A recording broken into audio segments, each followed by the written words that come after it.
1503016. Saya dari Prodi PGSD Fakultas FKIP. Di sini saya ingin menjelaskan materi mengenai kesalahan guru dalam mengajar serta solusinya.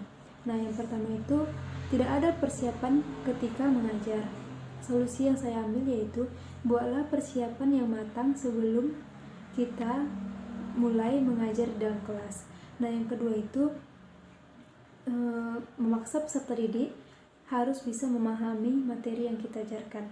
Solusinya itu kita harus memberikan motivasi dan inspirasi kepada para peserta didik untuk dapat memperdalam pelajaran yang belum dikuasai dan yang sudah dikuasai.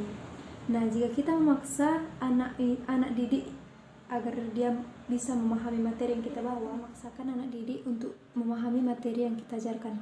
Karena jika kita memaksakan mereka untuk memahami materi yang kita ajarkan, kemungkinan besar kemampuan peserta didik itu hanya berada di tengah-tengah saja tanpa keahlian pasti. Nah, selanjutnya itu kita akan membahas kesalahan guru selanjutnya itu merasa diri paling pandai saat di kelas. Solusinya itu yaitu kita bisa menyusun jadwal rutin berapa buku yang harus kita baca dalam satu hari atau satu minggu untuk menambah wawasan kita.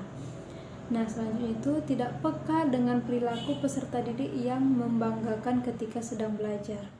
Solusinya itu kita perlu sekali belajar untuk menangkap perilaku positif yang ditunjukkan oleh para peserta didik, lalu segera memberikan hadiah atau perilaku tersebut dengan pujian atau perhatian.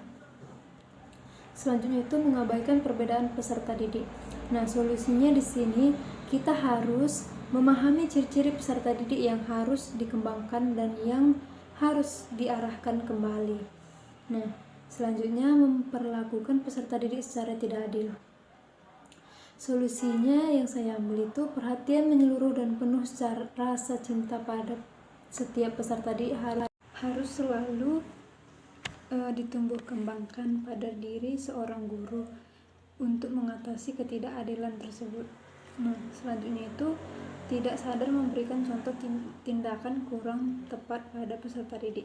Nah, solusinya di sini yaitu jangan pernah melakukan tindakan yang kurang tepat untuk peserta didik, seperti mengeluarkan kata kasar, kotor, menghina peserta didik di depan kelas, memerintah pada sesuatu yang tidak dilakukan oleh kita sendiri, sering terlambat masuk kelas, merokok, dan lain-lainnya.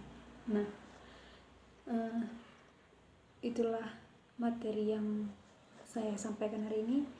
Jika saya ada salah-salah kata, saya minta maaf karena saya juga di sini sedang belajar. Terima kasih.